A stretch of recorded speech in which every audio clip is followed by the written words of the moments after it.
Assalamualaikum warahmatullahi wabarakatuh. Alhamdulillahirobbil alamin, wassalatu wassalamu ala asyrofil anbiya'i wal mursalin, wa ala alihi wassohbihi ajmain, amma ba'du.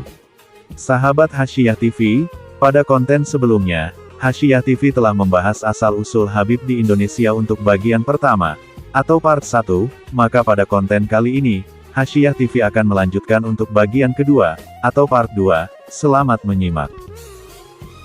Pada tahun 2017, di Indonesia diperkirakan terdapat sebanyak 500.000, sampai 1,5 juta jiwa, keturunan Alawiyin asal Hadramaut.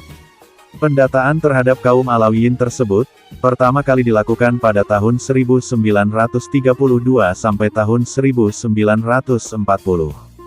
Dari hasil pendataan tersebut, tercatat terdapat 68 marga, atau kabilah kaum dari satu ayah kaum Alawiyin. Sementara, di luar itu, terdapat 239 marga Arab di Indonesia, yang tidak termasuk keturunan Alawiyin. Artinya, jumlah marga keturunan Nabi lebih kecil, dibanding marga Arab lainnya. Pada artikel sebelumnya, kita telah membahas bahwa para Habib tersebut, sudah ada sejak lama di Indonesia, bahkan mereka sudah ada, jauh hari dari sejak sebelum masa kemerdekaan.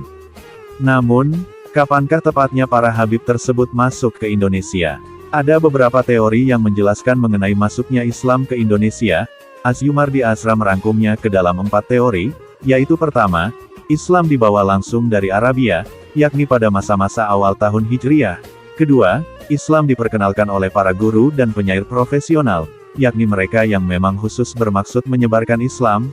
Ketiga, yang mula-mula masuk Islam adalah para penguasa. Dan keempat, kebanyakan para penyebar Islam profesional ini datang ke Nusantara, pada abad ke-12 dan ke-13. Mungkin benar, bahwa Islam sudah diperkenalkan ke Nusantara, dan ada di Nusantara pada abad-abad pertama Hijriah. Tetapi, hanyalah setelah abad ke-12, pengaruh Islam kelihatan lebih nyata. Oleh karena itu, proses Islamisasi tampaknya mengalami akselerasi, antara abad ke-12 dan ke-16. Dari 4 teori tersebut, pada bagian manakah para Habib masuk ke Indonesia? Tahap pertama, kedatangan para Habib dijelaskan oleh 2 Habib terkemuka, yaitu Sayyid Alwi bin Thohir Al-Haddad, dan Sayyid Muhammad Nakwib Al-Attos, dan diamini oleh Haji Abu Bakar Aceh. Mereka mengemukakan bahwa, para pembawa Islam kali pertama adalah, para Habib pedagang dari Hadramaut. Aceh merupakan daerah pertama berlabuhnya para Habib tersebut. Bukti dari kehadiran para Habib tersebut, dapat dilacak dari keberadaan kuburan kaum Hadromi di Aceh. Tahap pertama, proses Islamisasi Nusantara oleh para Habib, terjadi pada abad-abad pertama Hijriah. Mengingat jauhnya jarak dari tempat turunnya wahyu, dan keterbatasan teknologi transportasi, keberhasilannya masih terbatas pada wilayah-wilayah tertentu, yang amat terbatas, dan belum lagi mampu mencapai wilayah-wilayah lain, di seluruh penjuru negeri. Pada tahapan kedua, Musa Katsim menjelaskan bahwa para Habib Alawiyin, keturunan Sayyidina Ali Karramallahu Wajhah, dan Sayyidatuna Fatimah Az-Zahra binti Rasulullah Shallallahu Alaihi Wasallam tersebut, datang pada abad ke-14 Masehi. Pada periode ini, dakwah Islam berkembang sedemikian rupa, sehingga dapat tersebar di seluruh penjuru Nusantara, bahkan di Asia Tenggara. Perkembangan tersebut mencapai puncaknya, pada abad ke-15 hingga abad ke-17 Masehi. Namun terlepas dari teori mana yang benar, Asyumardi Azra mengatakan, hanya satu hal yang pasti, yaitu Islam disebarkan para penyiarnya dalam dakwah damai, dengan pendekatan inklusif dan akomodatif, terhadap kepercayaan dan budaya lokal. Pengarang Al-Madkhol ila Tarikhil Islami fis Syarqil Aqsa, sebagaimana dikutip oleh Musa Katsim mengatakan, Islam datang ke pulau-pulau yang jauh ini, dibawa oleh orang-orang berakhlak mulia, bermoral tinggi, cerdik pandai, dan semangat kerja keras. Sementara itu, bangsa-bangsa yang menerima kedatangan mereka, memiliki hati yang jernih, sehingga dengan sukacita menerima ajakan mereka, dan menyatakan beriman. Mereka adalah keturunan Sayyidina Ali Karramallahu Wajhah, dan Sayyidatuna Fatimah Az-Zahra binti Rasulullah Shallallahu Alaihi Wasallam, yang menginjakkan kaki, di wilayah-wilayah yang belum pernah terjamah oleh tangan Barat. Mereka melakukan itu, bukan dengan membawa bala tentara, melainkan semangat iman, bukan pula kekuatan, melainkan sikap percaya diri dan keimanan. Tiada mereka berbekal, kecuali tawakal, tiada perahu motor, tiada pula angkatan perang, yang mereka bawa hanya iman dan Al-Quran.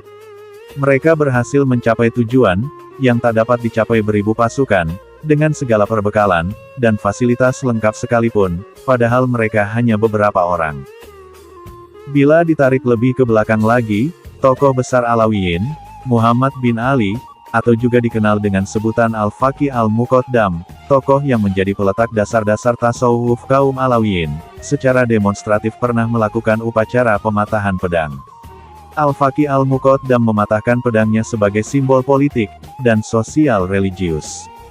Ahli sejarah Alawiyin, Sayyid Muhammad bin Ahmad Asy-Syatiri mengupasnya, dalam kitab Atwarut Tarikhil Hadromi, sebagaimana dikutip oleh Musa Katzim, mengatakan, di masa Al-Faqih Al-Muqaddam dan sebelumnya, para penguasa di Hadramaut menyoroti gerak-gerik Alawiyin, karena mereka selalu mendapatkan tempat di hati rakyat.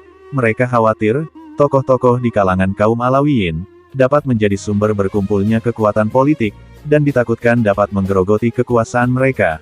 Bukan hanya selalu mengawasi gerak-gerik Alawiyin, para penguasa ini juga, terus menyudutkan kelompok ini, seperti perlakuan para penguasa sebelumnya, yang bermula sejak Bani Umayyah, Bani Abbas, dan lainnya, dan inilah juga yang mengakibatkan Ahmad bin Isa hijrah ke Hadramaut untuk pertama kalinya. Alasan yang sama telah membuat kakeknya, Sohib Mirbat atau Muhammad bin Ali, hijrah dari daerahnya, juga kematian pamannya, Alwi, yang dipercayai diracun oleh Al-Qahtani, penguasa Tarim saat itu. Maka, pematahan pedang harus dilihat sebagai simbol peletakan senjata, yang berarti kesediaan untuk menempuh cara-cara damai dalam dakwah dan kemasyarakatan.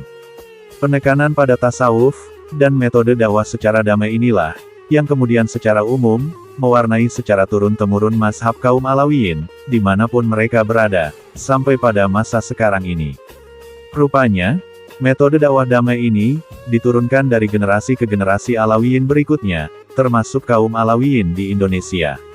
Memang sejarah mencatat, terlepas kaum Alawiyin ataupun bukan, sebab ternyata, ditemukan juga, tokoh dakwah Islam di Indonesia, yang berasal dari China, bahwa tidak pernah ditemukan, adanya unsur peperangan apapun sepanjang sejarah dakwah penyebaran Islam, di bumi Indonesia. Lanjut part 3.